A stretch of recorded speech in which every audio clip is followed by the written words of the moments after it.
کے وقت بھی اور صبح کے وقت بھی۔ وَإِذْ قَالَتِ الْمَلَائِكَةُ يَا مَرْيَمُ إِنَّ اللَّهَ اصْطَفَاكِ۔ اب دیکھیے یہ حضرت زکریا اور حضرت یحییٰ کا قصہ آ گیا کہ بانجھ بوڑھی عورت کے بطن سے شدید ضعیفی کی عمر میں حضرت زکریا کو اللہ نے یحییٰ جیسا بیٹا دے دیا، تو کیا یہ عام قانون کے مطابق ہے؟ یہ بھی تو معجزہ تھا۔ اسی طریقے سے اس سے ذرا بڑھ کر ایک معجزہ ہے کہ جو حضرت مسیح کا ہے کہ وہاں باپ کا معاملہ نہیں ہے۔ فرمایا وَإِذْ قَالَتِ الْمَلَائِكَةُ يَا مَرْيَمُ، اور یاد کرو جب کہ کہا فرشتوں نے اے مریم، إِنَّ اللَّهَ اصْطَفَاكِ وَطَهَّرَكِ وَاصْطَفَاكِ عَلَى نِسَاءِ الْعَالَمِينَ، یقیناً اللہ نے تمہیں چن لیا ہے اور تمہیں خوب پاک کر دیا ہے اور تمہیں چن لیا ہے تمام جہان کی خواتین پر۔ یا مریم اقنتی لربک، اے مریم اب اپنے رب کی فرما برداری کرتی رہو، واسجدی اور سجدہ کیا کرو، ورکعی مع الراکعین اور جھکنے والوں کے ساتھ جھکتی رہا کرو، نماز باجماعت کے اندر شریک ہو جایا کرو۔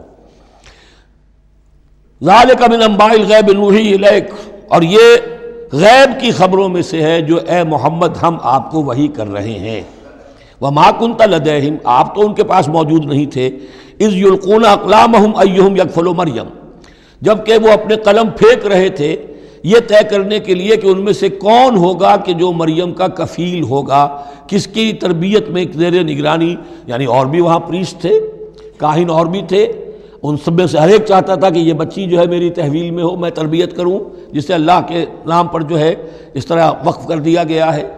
لیکن یہ کہ جب وہ اس طریقے سے اپنے قلم پھینک کر کچھ جیسے ہوتا ہے کوئی ذائچہ نکالنا یا کسی طرح کا معاملہ تو طے کر رہے تھے، اس میں اللہ نے حضرت زکریا کا نام نکال دیا تھا۔ تو اے نبی اس وقت تو آپ تو وہاں نہیں تھے، وما کنت لدیہم یختصمون، اور نہ آپ اس وقت تھے جبکہ وہ آپس میں جھگڑ رہے تھے۔ اذ قالت الملائکۃ یا مریم ان اللہ یبشرک بکلمۃ من، اب یاد کرو جب کہ کہا فرشتوں نے اللہ سے، کہ فرشتوں نے مریم سے کہ یقیناً اللہ تعالیٰ تمہیں بشارت دے رہا ہے ایک ایسی ہستی کی جو خاص کلمہ ہوگا اس کی جانب سے، اسمہ المسیح عیسی ابن مریم،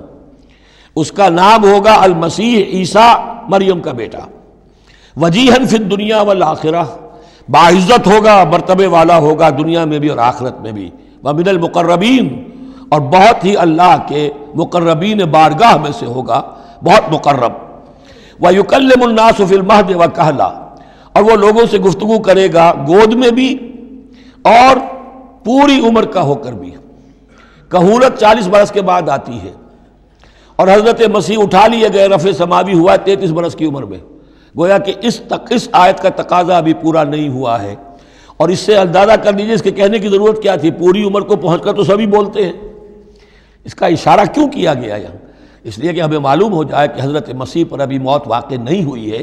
بلکہ وہ واپس آئیں گے دنیا میں، دوبارہ اتریں گے، پھر ان کی وہ عمر بھی ہوگی، پھر وہ شادی بھی کریں گے، ان کی اولاد بھی ہوگی، اور ان کے ذریعے سے اللہ تعالیٰ یہ نظام خلافت علی منہاج النبوت کو پوری دنیا میں قائم کرے گا۔ وَيُكَلِّمُ النَّاسَ فِي الْمَهْدِ وَكَهْلًا، اور وہ گفتگو کرے گا لوگوں سے اپنے گود میں بھی، تمہاری گود میں بھی، پگھوڑے میں بھی،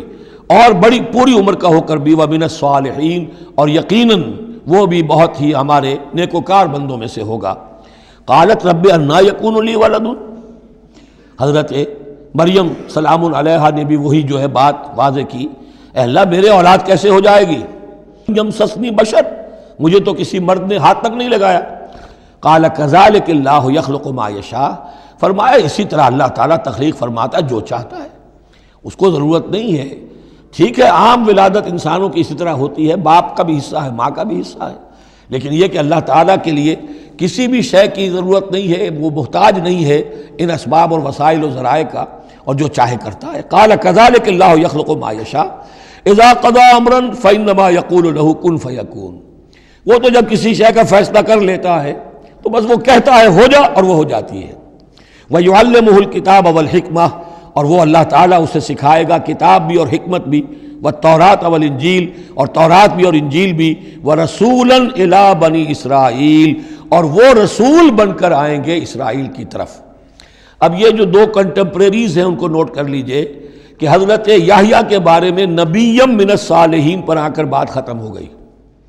اور حضرت عیسیٰ کے بارے میں رسولاً الی بنی اسرائیل، بنی اسرائیل کی طرف رسول ہو کر آئیں گے۔ حضرت یحییٰ صرف نبی تھے، اسی لیے وہ قتل بھی کر دیے گئے۔ حضرت عیسیٰ رسول تھے، رسول قتل نہیں ہو سکتے، اسی لیے ان کو زندہ آسمان پر اٹھا لیا گیا۔ یہ بہت اہم مضمون ہے کہ جو یہاں بھی آپ کو سمجھ لینا چاہیے۔ اس کے بعد ان کے بعد معجزات کا تذکرہ ہے، وہ انشاءاللہ اب اگلی نشست میں پڑھیں گے۔ بارک اللہ لی و لکم فی القرآن العظیم و نفعنی و ایاکم بالآیات والذکر الحکیم۔